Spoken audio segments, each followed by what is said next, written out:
Middle east में चल रही जंग अब एक ऐसे मोड़ पर पहुंच चुकी है जहां हर दिन एक नया खतरा सामने आ रहा है। इस बार निशाने पर था अमेरिका का सबसे ताकतवर निगरानी सिस्टम, एक ऐसा विमान जो हवा में उड़ता हुआ पूरा युद्ध कंट्रोल करता है। ईरान के मिसाइल और ड्रोन हमले में अमेरिका का E-3 सेंट्री अवाक्स विमान बुरी तरह क्षतिग्रस्त हुआ है। तो सवाल है कि क्या ये हमला सिर्फ एक एयरबेस पर था या अमेरिका की पूरे एयर पावर को चुनौती दी गई है। नमस्कार, मैं हूं आकांक्षा और आप देख रहे हैं न्यूज़ 18 का डिजिटल प्लेटफॉर्म। 27 मार्च सऊदी अरब का प्रिंस सुल्तान एयरबेस, अचानक मिसाइल और ड्रोन हमलों की बौछार और निशाने पर अमेरिकी सैन्य ठिकाने। रिपोर्ट्स की माने तो E-3 सेंट्री अवाक्स विमान को भारी नुकसान पहुंचा है। कई एयर टैंकर विमान भी प्रभावित हुए हैं और 10 से ज्यादा अमेरिकी सैनिक घायल बताए जा रहे हैं।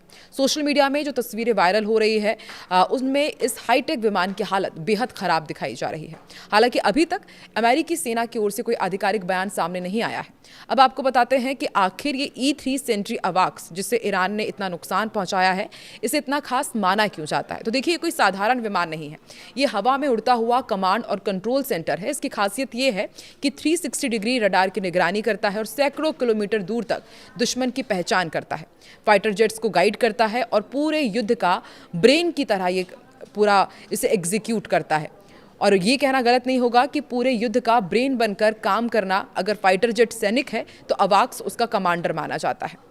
यदि इस विमान को वाकई नुकसान पहुंचा है तो ये कितना बड़ा नुकसान है, ये भी आपको बताते हैं। देखिए, इस एक विमान की कीमत करीब $700 मिलियन मानी जाती है। $700 मिलियन, यानी कि बहुत बड़ा ये अमाउंट है। और ये असली नुकसान सिर्फ पैसों का नहीं है, ये अमेरिका के एक एयर ऑपरेशन का बैकबोन माना जाता है।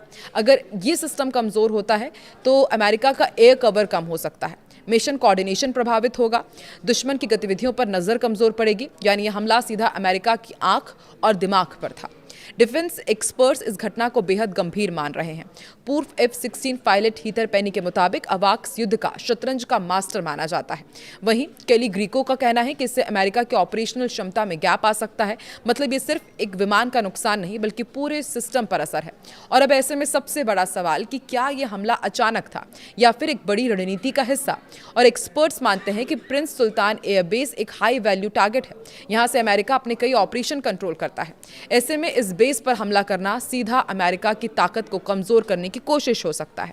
अब ऐसे में एक सवाल आपके भी मन में उठ रहा होगा कि अब आगे क्या होगा। अब अमेरिका के सामने बड़ी चुनौती है अवाक्स फ्लीट को सुरक्षित रखना।